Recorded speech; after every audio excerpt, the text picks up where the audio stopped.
Hey, this is JB, and today is day 5 of my 90-day challenge where I build, promote, and sell AI systems. Today is an exciting one. Today we plan on building a voice AI bot for self-storage units and then actually going ahead and selling it. I feel like the struggle that many of us have, or at least I know I'm guilty of, is that when we are builders and innovators, we just like to continue building. And we build to perfection and we forget to sell it. But no product is going to sell unless somebody knows that that product exists. What we're going to do is avoid the procrastination of building and building and building, but we're just going to build something, just an MVP version of a voice AI for self-storage units. I'm going to show you how to crawl a self-storage unit website. I'm going to show you how to actually download the list of self-storage owners for pennies on the dollar compared to what lists have cost historically. I'm going to show you how to write the cold emails, how to build the voice AI agent. And actually, I'm going to have AI building most of the voice AI agent. So super exciting video today. It will be probably a little bit longer than typical, but I wanted to give you the raw behind the scenes look of everything that I'm going to do from A to Z to actually sell this. And we're going to deploy cold emails to promote it to self-storage unit owners and maybe even general managers. We'll see what we find. And then maybe we'll create a follow-up video where we're actually showing the responses to all of our cold emails. So let's go ahead and dive right in here. So starting off, I just picked extra space storage. And what we're going to do is we are going to hit search now. I just plugged in my zip code. We are going to find a self-storage unit. And then what we want to do is we want to scrape this website. Oh, actually, so looking at this really quick, because of how large this company is, it is going to take forever probably to scrape. So let's maybe pick a smaller business. Let's do Fort Collins, Colorado, self-storage. Let's just find a small one. So this is one. It seems like a private company. One quick oh no, they have a lot of locations. So let's keep trying. Storage Star. And maybe it's okay if they have a few locations. This one has a bunch. Let's do this. We actually can use a platform called Screaming Frog. And what this is going to do is we can plug in any website and then quickly, and this is a free tool that we use a lot for SEO clients. We're going to just hit start. And then what this will do is it'll take a little while to run, but you go to H1 tags and it shows you all the primary pages. You can see this is a big one. Maybe that's okay. Let's just go back to extra space storage and we'll just crawl their entire website. Or maybe we can customize the crawler. Let's dive right into that. So now we have this, what we want to do. And the reason why we're focused on this first is because this is probably going to be the longest task. So this will be loading in the background during the duration of the call or the video. And so now what I'm going to do is I'm going to go into Appify and I'm going to just type in website content crawler. And you can quickly see all of the different website content crawlers in here. I have actually already vetted out a few that is not coming up right now. So what I'm going to do is now I'm going to jump into my account and just go ahead and use one that we've used in the past. Now I have this, you go to console, which I have open right here. And we like this website content crawler right here. And you go ahead and click onto this. You can see that we've used this on this account just a couple times. It's a pay per usage one. I can go ahead and type in the URL right here. And then let's just go through the settings really quick because they might actually have a setting where maybe I could just crawl that page. And it might not be so bad if I don't crawl everything. But the advantage of crawling is, for example, we got a lead the other day for a crane company that wanted a voice AI reception bot. Well, I don't know anything about cranes. And so instead of going through their website and going through hours of phone calls with them to better understand things, they had a website that had a lot of content. I plugged in the crane website. It had 22 pages. It cost me a few cents to crawl the entire thing. And then AI was able to determine the voice AI prompt that was needed for that and the types of phone calls that they get. We also had another one. Now I'm just saying these things for inspiration. We had a car dealership that wanted a voice AI reception bot. And we actually have had them as a client for a long time, and we've been tracking all their calls. So we uploaded thousands of call transcripts into just ChatGPT, and then we were able to spit out what the calls are typically about. And then so we were able to chart that out and then build a voice prompt that is capable of answering all those different questions and prepared on how to navigate it. Okay, so this might be the answer right here. The maximum number of links starting from the start URL that the crawler will recursively follow. The start URL have depth 0, the pages link directly. So let's just assume that this is the start URL. Yeah, this is the start URL. Then I could just hit 1. So that should probably just crawl anything that's accessible here. And then also any page that is accessible moving forward. So that way it won't get every single location, but it will also give me some articles and whatever is able to be clicked on from that page. So let's see how that works out. We're going to go back to here. Max number of pages. Let's just do 100. So that way it doesn't go on forever, just in case I was wrong. Save start.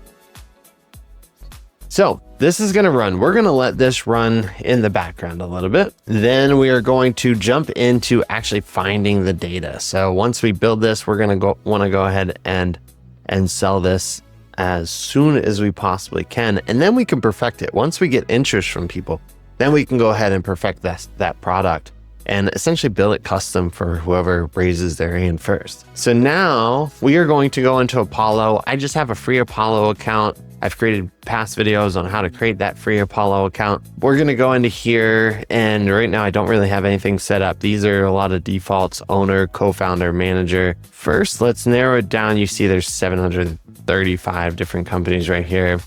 Let's go ahead and narrow it down to storage. So I think I've already looked in here. There is no storage. Storage is not an industry. Let's check advanced settings. Search industries. Let's just do include keywords.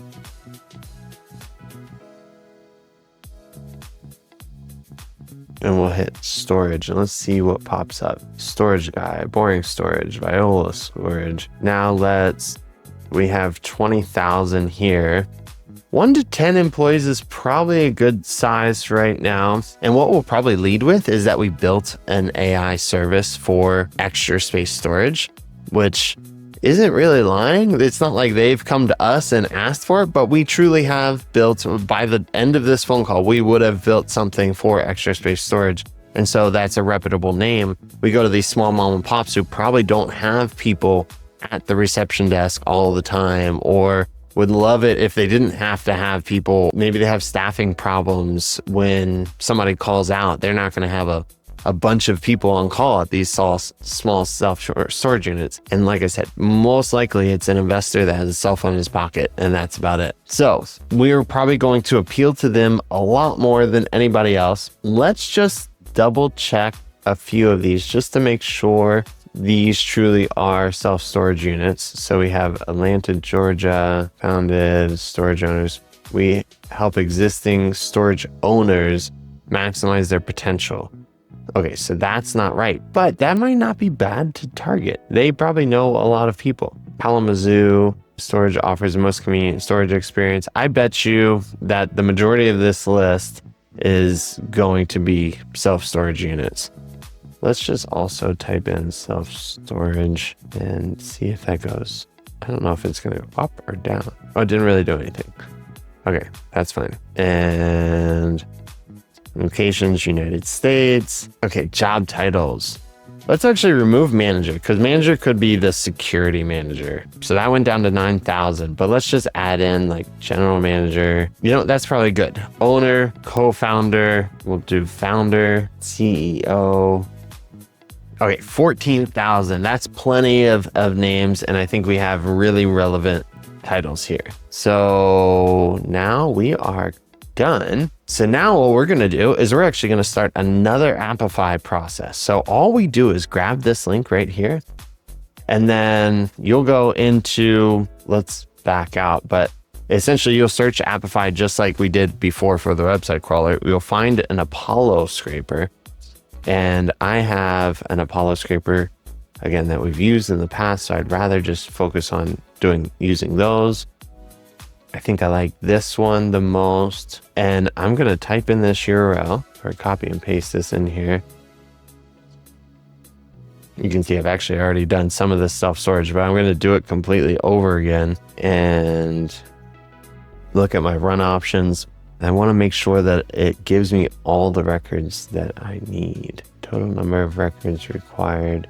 Leave this field empty if you want to scrape all leads from the search up to, so we'll leave that empty. We don't want it to max out at 10. Hopefully it grabs all 14,000. It looks like this one can do up to 50,000. Max charge results, no charge. Okay, so save and start. Once this starts, let's go back and check on our website scraper and see where we are with that. Okay, so I did that wrong. So that's good to know, but I think that's okay. I was okay with just pulling this one. OpenAI is actually going to know so much about self-storage that you don't really need all the blog pages. Self-storage is such a common thing. It's not like the grain company that we were talking about before. So let's go ahead and just export this and export everything. I like to just export it to a CSV so it's nice and easy to read. And just out of curiosity, let's go ahead and rerun this and see what it would do if we can let this run in the background. Where was that setting? The run options, output settings, crawler settings, max number of pages. Let's just hit that as 2 and see what happens. It might pull a lot more. And also, let's see how this is doing. So this has already done 300. You can see it's cost us 36 cents, which is an incredible price for this. Let's go ahead and do Appify, go to console. I just want to look at that past run and just see how much that actually cost. So this is the one that we have. You can look at runs, and that one cost us 8 cents. We have some other ones in here that have cost us like 26 cents for an entire website. This one's 70 pages. That only cost us 22 cents. They must have increased their price. I don't know why this one cost 26 cents and this one cost 22 cents and that was less pages. Maybe it was more content. I don't know how all that works. I guess every app is independently owned and then has their own pricing models. Let's go back to our Apollo. So this is going to take a while. So while we're doing this, now let's go ahead and just build out our OpenAI or our voice bot. So what I do here is I've built this template. It's actually right here, but I'm going to go ahead and create new.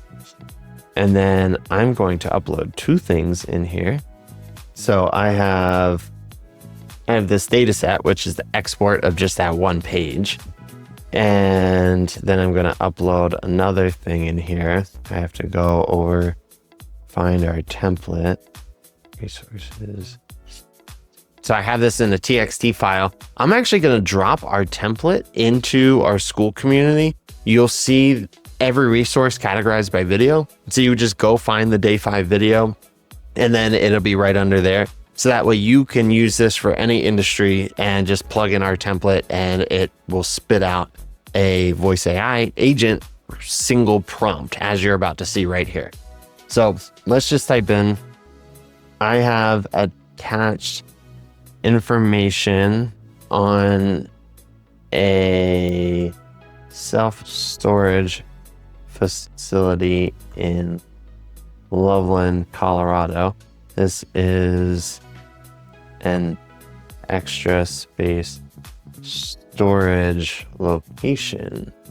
I have also attached our template for a single prompt inbound voice AI agent. Please use what you know about this, about self-storage in general and any specific information on this location to create a single prompt voice AI agent that will receive inbound calls. Use the template for your structure and provide the output in code format using markdown text. So markdown text, we'll talk about that while it's going through here. So I wanted to provide it in code format because if it doesn't, it adds in all these emojis and formatting and bullet points and things that aren't easy to read inside of chat or inside of the voice AI platforms. Markdown text is essentially what text looks like in code. So for example, you can see that it bolded Avery and it bolded this sentence right here, and it put these little hashtags right here. And that is basically like a title tag and an H1 tag. And then there's like H2 tags. So that way, if it's three marks, then it's H2 and so on and so forth. So this actually provides dimension to the AI that's interpreting it, because it needs to be able to interpret it as fast as possible. And this helps the voice agent understand exactly what's what and what's important and what to stress a little bit more and what to say exactly versus what to sort of improv. And actually, speaking of that, single prompt agents really need to be as short as possible. And sometimes ChatGPT will be a little wordy. And so we want less components as possible. So then every single time they do this, every single time they spit something out, you can use this one. But I also like to say, please shorten this prompt without removing any of the instruction or intent. So an AI model can interpret it faster. So I probably won't be able to see exactly what it's doing, but it's definitely gonna end up shortening it a good bit and just being more concise and to the point. Humans like reading all the details, but we don't really need that.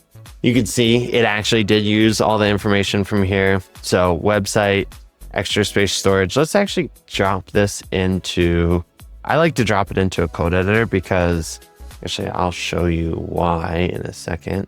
So if we just go back to here, or sorry, go back to ChatGPT, then everything is like this. So you have to scroll on every line. So it's super difficult to read all of this that way. Meanwhile, we can have this in here and then it's going to overlap the text. So let's just go through this really quick. You are Avery, the digital voice assistant for extra space storage in Loveland, Colorado. You greet callers, understand their needs, and collect information for follow-up. Sound human, warm, helpful, and professional. For style, speak like a friendly expert. Use natural phrases like, all right, sounds good. Let me grab that info. Make callers feel confident that they reach the right place. So now this is how they intro the call. These are the reasons for the call. So what can I help you about today? And then our template makes it so it actually creates categories that are most commonly asked questions. So in here, it's rent a unit. I'm a current renter. I want information on availability and price, or I just have a general question. So we always want like a catch-all. So just in case it doesn't fit one of those first categories. And then this just says, if it's one of those, then don't reread the prompt over and over again, because again, that increases the latency. So instead we want to direct it, and it can, if it's about a current renter, ignore part 3 and just go immediately to part 4. Then you can see here's another skip where it's basically, this is probably going to be scheduling a phone call, or gathering information. So you can see all of this. I'll attach this in our school community as well, so you can read this in more depth. Or just pause this video and read this as I'm scrolling through. But skipping to number 7, we want the best number to reach you, repeat to confirm, email address, spell it back, zip code or current location, anything I can help with. Thanks again for calling. And then we want the business's information. This happens all the time because it provides it in like a link format, and that's super irrelevant. We don't need all of that. So I like to shorten that. We really don't need what this is because it's going to just know. And then here's our rules. So these are just rules to make sure that it's always on track. Out of curiosity, now that we just read through that, let's go ahead and look at some of the other parts, because I do know some of the things that are probably missing in here that we may want to add back, but maybe we'll just test it out with both of them. So here was the original one. Let's go to part 7 real quick. So here's some examples: is spell it back to confirm, repeat it back to confirm. Like, it doesn't sound like that's going to make a big difference, but it's just less characters in general. So there probably is a lot less in here. I wonder if this thing counts. So this is 4,822 characters. And this one is 3,056. That's a massive, massive difference. So we're just going to go ahead and use this one to increase or decrease the latency. So let's go ahead and jump into Vapi. Before we do that, let's see how the Apollo scraper is going. So we're only at 2,600. So we'll have to wait for that to finish up. Did we rerun this one as well? I don't know if I ever hit start, or maybe this is just, it was happening again. Did this run again? I guess so. So I'd have to figure out how to get what's limiting this from just that one page. Okay, let's jump into Vapi. So talking about the Crane client, what I like to do is go ahead and just duplicate a recent one that we've done in the past. So extra space storage. My name is Avery. How may I help you today? One thing that we've been doing is looking up like somewhat unisex names, or you could do a female or male name, but in my opinion, just these AIs, could be a little bit more like unisex feel. So I just look up top unisex names and type it in. Avery's a really good one, in my opinion. Now let's go ahead and put in our extra space storage one in here. I'm going to rename this to extra space storage. Just know that I made this for a YouTube video, so I don't try to, just in case, because I think I have another self-storage bot in here. This was just for demo purposes. Okay, so now looking at all of our settings, this is going to cost approximately 14 cents per minute. You can see that price is broken up by Vapi, DeepGram, which is what transcribes the human, and then also transcribes itself, because it actually has to hear itself and then transcribe that.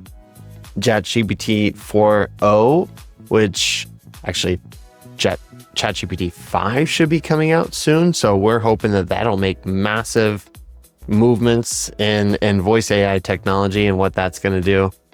I don't know what. Oh, this is because we're using a Vapi voice. So the Vapi voice that we're using is 2.2 cents. If we use something like 11 Labs, I think that quickly jumps up to, actually, let's just try it. So if we switch this to 11 Labs, and let's just use Sarah, we have to hit publish. That increased by only 1 cent. So 11 Turbo. So there's a lot of settings. There's a lot more settings within this, but you can select between all of these things. 11 Turbo 2.5 was the default. To be honest, I don't know too much about that. What 11 Labs also allows you to do is edit a lot of this stuff. So the speed and stability and latency and how fast, basically how fast it talks. Where if I go to Vapi, even though I'm only saving like a cent or two, some of the voices are more expensive in 11 Labs. Then here's my settings. I really don't have any settings. So you just have to hope that this voice is good. To be honest, we really like this voice. So we're okay with just using this one. It impresses anybody who we give demos to. Let's see how that impacted latency. So 1200. Oh, it actually decreased latency as well, because it's going to be more simplistic. So we want to get as advanced as possible and customize these things. But truthfully, you don't want that much technology like weighing these things down, because it actually improves it as it's more simplistic. So we have this. Let's go ahead and let's just go ahead and talk to this thing and see what it does. Thank you for calling MHS Screen. My name is Avery. How may I help you today? Hey, Avery, I was just looking for a storage unit for my tools. Hi, Brady. Thanks for reaching out. MHS Screen specializes in crane systems and lifting equipment. We don't handle storage units, but I can assist with any crane. Oh, why is this still talking about cranes? Oh, maybe I never actually put the prompt to it. Duh. Okay. Storage, rent a unit. Another thing that this is missing that we could add in is it wants to talk about availability and pricing. But there is no pricing that's listed in here. It must have not come up in the web scraper, and that's okay. We can add that type of thing in later, but let's go ahead and publish this and let's see what it does, how it takes a pricing question. It probably won't do very well. It'll probably try to transfer out or leave a message or something, but let's see. Thank you for calling MHS Screen. My name is Avery. How may I help you today? Hey, Avery. Thanks for calling Extra Space Storage in Loveland. My name is Avery. May I have your name, please? Yes, my name is John. Thanks, John. What can I help you with today? I was just looking to rent out a storage unit for some of my tools. Got it, John. Thanks for letting me know. To help you out, could you tell me what size unit you're considering or give me an idea of the tools and items you'll be storing? Yeah, it's really not that much. I have a tool chest. I have a bunch of lumber, a couple 8-foot ladders, and then I'll probably need to do minor work inside of the storage unit as well. Got it. When do you plan to move in? I'm looking for something as soon as possible. All right, we'll aim for something available right away. One more question. Do you need climate control or drive-up access for easier loading and unloading? Oh, actually, drive-up access would be perfect. Great, drive-up access it is. Let me grab your contact information so our team can follow up with availability and details. What's the best phone number to reach you? It is 410-940-8330. Thank you. Just to confirm, your phone number is 410-940-8330, correct? That's correct. Yep. Perfect. Could I also have your email address to include in the follow-up? We'll spell it back to make sure it's correct. Yeah, it's just John, Jon, @gmail.com. Thank you, John. Just to confirm, it's jon@gmail.com, correct? That's perfect. Yep. Great, thanks. Just one more thing. What's your zip code or current location? It is 80525. Thanks, John. 80525. Got it. Is there anything else I can help you with today? I think my audio just disconnected, so that's going to be done. There we go. Can you hear me? Okay, end call there. We could also challenge that thing and ask it, can we sleep in the storage units and see how they respond there? Just out of curiosity, let's just see what happens there. Thank you for calling MHS Screen. My name is Avery. How may I help you today? Hey, Avery, my wife is really, really, really mad at me. I did something that I kind of regret, but I was wondering if I rented a storage unit and put a couch in there, would I be able to crash and sleep there some nights? Let's stay focused on your storage needs. I can definitely help you find a storage unit for your couch or any other item. Just keep in mind that our units are not designed for living or sleeping in. What size unit are you considering, and do you prefer indoor, drive-up, or climate control? So what she tried to do there is she did give me the rules. And again, this is just OpenAI that I didn't tell it that people can't sleep in the storage units, but it could cover the rest of all the different types of questions. But there was also a rule inside of the prompt that tells it to stay on track. So it felt like I was off track by probably talking about something personal. I also see some areas of opportunity where it actually spelt out Gmail. You can write a quick little prompt that say, when you're repeating back an email, just repeat the domain as if it's a word and then .com as if it's a word.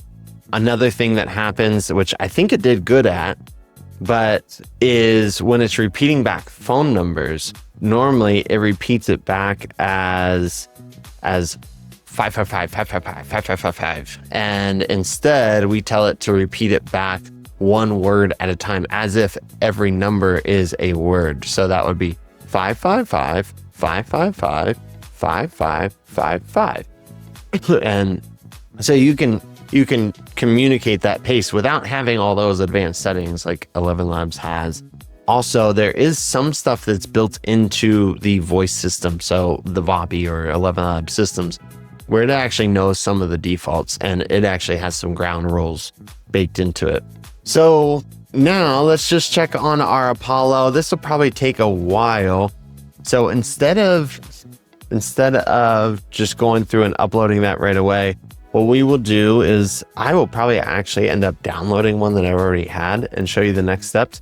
But in the meantime, let's go into Instantly. So I've already written out these emails ahead of time. So we want to send all of our cold emails to self-storage owners through Instantly.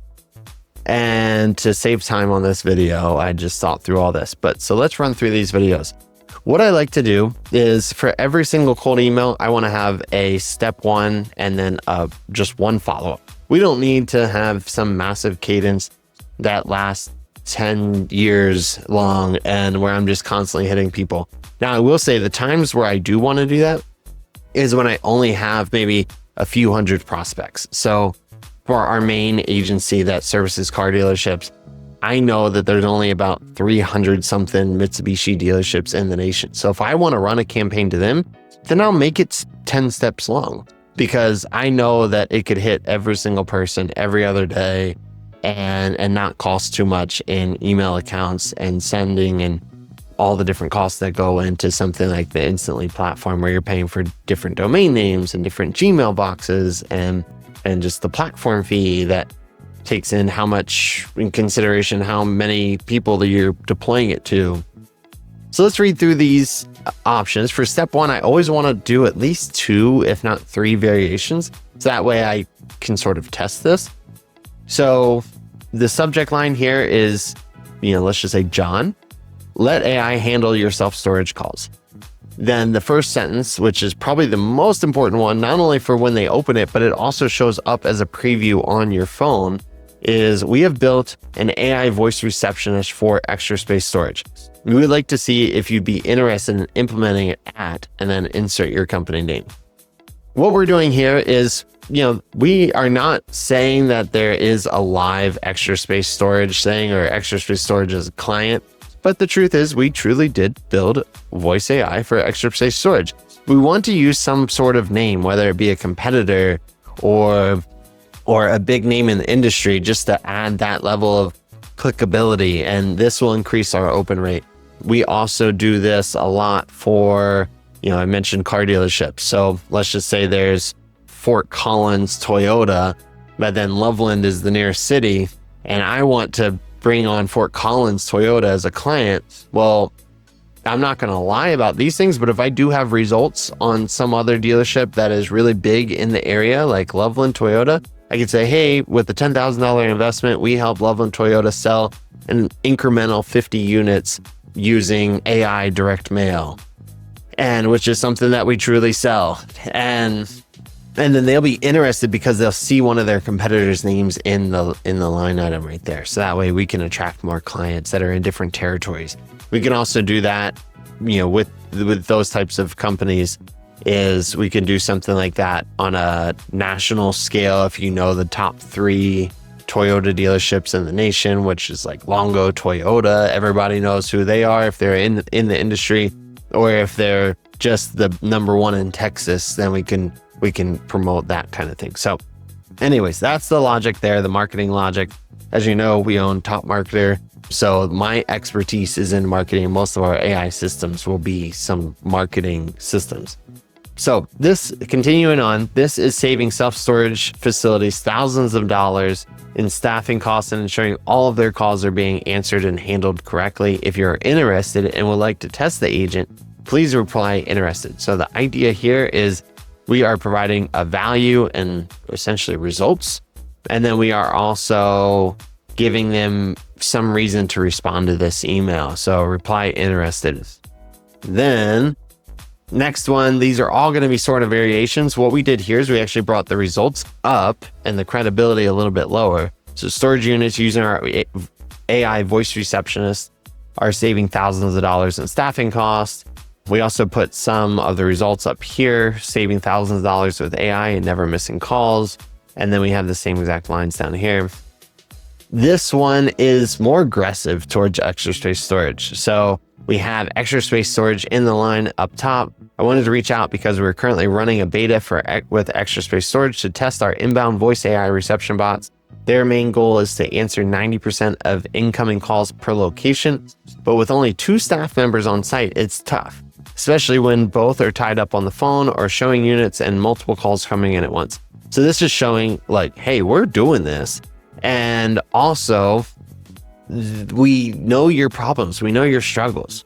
So that's where our AI bot steps in. It can handle hundreds of calls simultaneously, works 24/7, never misses a call, even after hours, weekends, or holidays. I thought this might be something you could benefit from your storage unit. We've set up a demo version. So now we're actually giving the phone number. So this is a live phone number to one of our self-storage demos that we've built prior to this phone call through basically the same exact process that we just built this one. Now in the second one, now I'm giving the phone number in each one of these. So these are just casual follow-ups, following up on my note. It's helping. I'm just reciting the same exact things, but trying to keep it like a little bit shorter. And then, would you like to try the AI reception bot? This is creating like curiosity. So we have a lot of psychology going into a lot of these things.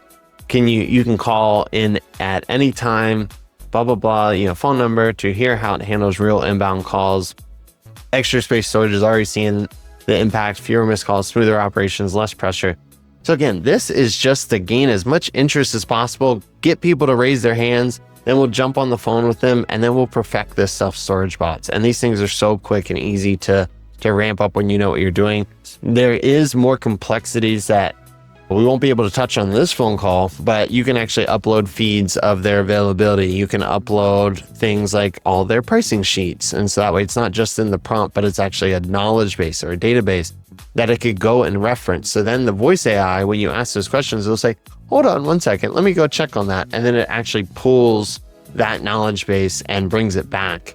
It could transfer to a directory of people. And so if you ask for a specific person, let's just say this is a bigger company with a lot of people at the desk and you've already dealt with somebody in sales, you just want to talk to that person, then it could, pull up a directory of those types of things and then do live transfers. So the functionality is endless, but right now we're just staying kind of high level to make this super simplistic for everybody. So those are our emails. What we will end up doing is you see all of our email accounts in here. We have, I don't know if it gives me a count of all the emails, but you can see there are a lot of them. We are going to send this out as top marketer. So I would pick all these. These are already pre-warmed emails. You can see how many emails, warm-up emails that have happened. And to explain that really quick is these email boxes are actually sending emails back and forth to each other. So that way they seem more human. So right now, Instantly has automated, 60 to 70 emails for all these, and they see the health score as, 98%. And then it will send up to 30 emails per day per email. So I don't know how many emails I have here, but let's just do some quick math and say I have like 20 email addresses. So 20 times 30, I can send 600 emails a day times 30 again for the amount of, for the month is 18,000 emails. So it might actually take a full month if I was only using 20 domains to send out to that list of 14,000 that we're pulling. And that's okay, because I don't want to get overwhelmed with leads. I don't want to send all these out and then have to answer inside of my Unibox right here, where I'm going to get constant replies. And whether they be negative, positive, neutral, I'm going to need to reply to all these different types of emails. So we want this to drip and to take a little while. And that's okay. I do think we have more than 20, so it probably won't take as long. And yeah, so that's about it. Going back and checking on this, we have, it looks like maybe this timed out. I don't know what happened here. but we'll probably end up doing this afterwards. It looks like I may be missing a setting so it's actually capping out at 510. So I'll have to go look at that. But let's just use this as our example. Let's export this, put it into CSV, download. And then what I'm going to do next, I'm going to get this started, is we like to use email list verify. So Apollo claims that all of their emails are verified. Instantly claims that they verify all their emails. We just like to be super extra cautious because the email, every single domain is so valuable. And the moment that things start bouncing because you have bad emails is a quick death sentence for that domain. Then you have to start over. And that warming up of emails takes like 15 to 30 days. And we just don't want to go through that process. You have to pay $9 for another domain. We just want to avoid all that as possible. So let's just upload this. And then what I'm also going to do, so let's see. I think that this is okay. Verify upload list. So mail list successfully started. So that's going to take a little while. Let's go ahead and just download something random in here. So you can see we've sent these lists. These are not Apollo lists, but these are other data providers that we've purchased things from. And we'll download these. And then you download just the safe to send list out of this. How many was it? Let's look at this one. 6607 download. The safe to send is only 4540. So imagine if we just went straight to our email platform and delivered those, we would have had like 1,000 something bounces, and that would have just destroyed our domain. But these prove that they can be fully delivered. Okay, so let's just see, since this list wasn't too big, let's see if it is done already. Yep, it finished already. So we had 501, and you can see that this platform thinks that actually, I don't know the difference between safe to send and they used to call this okay to send, but safe to send in all emails might have been what they think we can also send to, but I don't know. I'd have to look into that, but that's a massive discrepancy. So again, stressing the importance of how many emails end up going to bounces, especially when you're purchasing them. Even if it's Zoom Info, some of the best and biggest sites have a lot of bad emails in there, and they don't want to scrub out as many emails as they really should be. There's turnover in companies, and that's typically what happens, is that these company emails end up being rotated through every couple of years, and some of this data can be really old.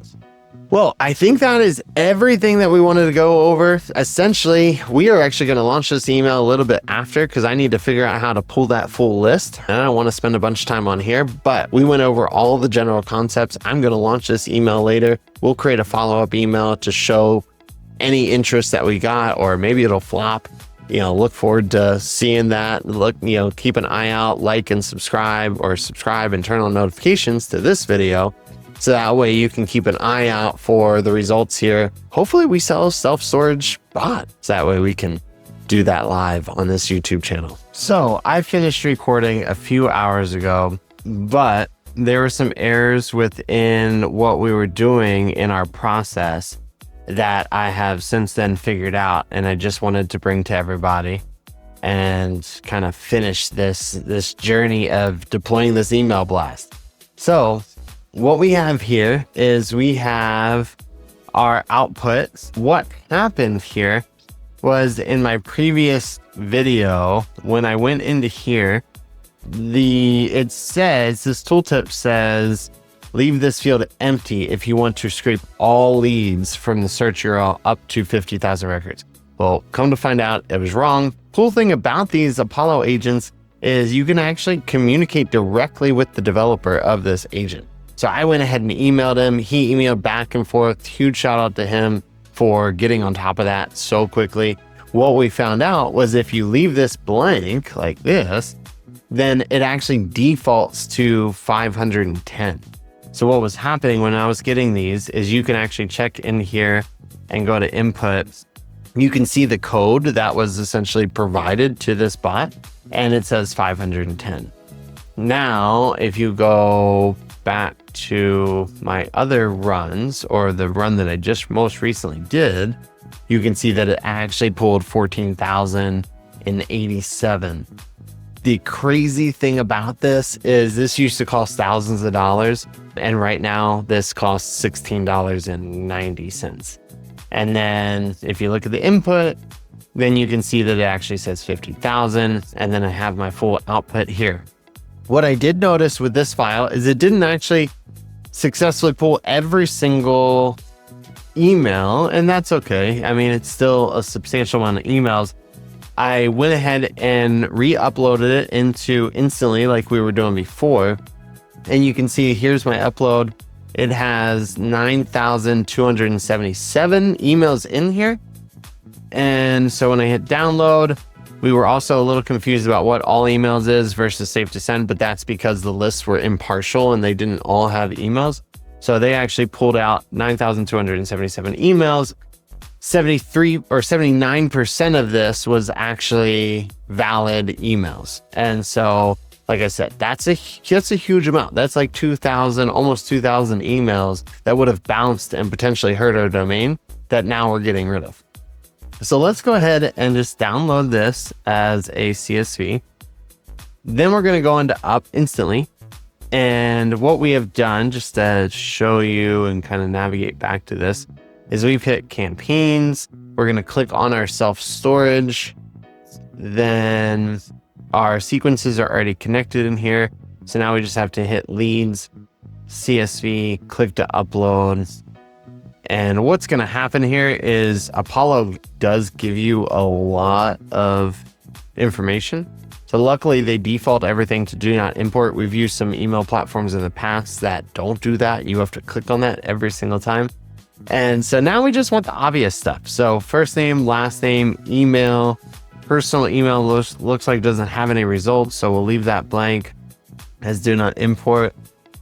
Organization name, we are going to definitely want that. That is the company name, and that's part of the variables inside of our emails. And we'll actually have to go back and I'll show you how to add these variables into the emails, because currently they're not technically fully added. LinkedIn URL, we may actually use the LinkedIn URLs in a future video where we actually scrape all of their LinkedIn and then personalize these emails a little bit more. But today, I don't think we really need that.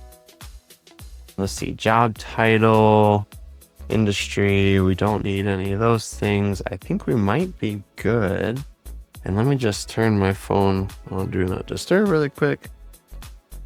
Just checking through here. Yeah, I think we're good now. We're getting into things that we definitely don't need. So select the lead owner of these. So this will be me. Check for duplicates across all campaigns. Verify emails. 25 credits. Let's go ahead and do that. It'd be interesting. So we have 7340 data rows. Actually, you know what? For speed's sake, let's just not do that because I don't think we really need that. It found some more errors, so then it just eliminated those. It is processing, and once this does process, what we have in the email right now are placeholders that we just created, and they don't actually connect to anything. So now we're gonna actually have to add these in here. And so let me go ahead and just replace all this. So you just click on insert variables, first name. Oops, no, open up here. Oh, maybe it wants me to insert it this way. That's funny. Feels like it should have just happened at the beginning. Click on company name. That's it for that one. Save. Let's go ahead and delete this. First name. Close that one. We have our company name right here. Save. And this is why I don't write these emails on video, is because you definitely want to not spend a bunch of people's time. Okay, now let's just go here. I think we just have the first name again. And first name one more time. And then we'll be all set. Then now we're going to go ahead and deploy some emails. Okay, so leads, sequences. Oh, now you can see they're all populating really nice and well. It actually identifies what inbox they have to help for deliverability purposes there, which is a really cool feature. Okay, so now accounts to use. Like you mentioned, we want all top marketer accounts. Let's see, I don't really know how many we have, but we're just gonna, fortunately, we have to type this in every single time, which I think is kind of silly. Maybe instead of typing it in, we'll just go through here. Oh, no more top marketer ones are showing up. Oh, they're still loading. I see what's happening. Okay, so it's easier not to search and just to click in. And it's really cool. So instantly just auto purchased all of these. So I just type in that our company's name is Top Marketer, and then they just purchase a ton of domains. You do approve what the domains look like, but they just purchase a ton of domains on our behalf. Okay, so we have, I don't know, I'm at 1, 2, 3, 4, 5, 6. So we have 30. So I think our math, we did some math earlier. It's going to actually be a little bit higher. Open tracking, enable, stop sending emails on reply. So that basically means that if somebody replies to the first email, don't send that second email. And then we want to send this first email as text only, just because it has a much higher delivery rate that way. Max numbers of emails to send per day. So we're actually going to do some math right here. And I don't know if it automatically did the math for us, but 30 times 30 is 900. Okay, so it went ahead and auto-populated this as 900. I don't think we have anything that we really care that we're going to need to do in here. So we are going to hit save really quick. I didn't realize that I'm actually the name on the campaign. So now I just want to go back really quickly and type in my name just so there's no weird discrepancy of who they're receiving the email from. We will put this in each one. We also, in our email signature, don't want to include our company URL because, again, it's all about deliverability. Our focus is getting the message in front of this potential prospect. We don't really want to add links to something that could be identified as spam later on. Okay, now options. I think we're good to go. Let's just hit launch. We want to publish, and this is gonna go ahead and go. So this is gonna be exciting. Like I mentioned before, we'll create follow-up videos. Sorry for the choppiness at the end and really continuing this, but I wanted to make sure that I close the loop here instead of creating another video another day now that we have this launched. So hope to talk to you soon.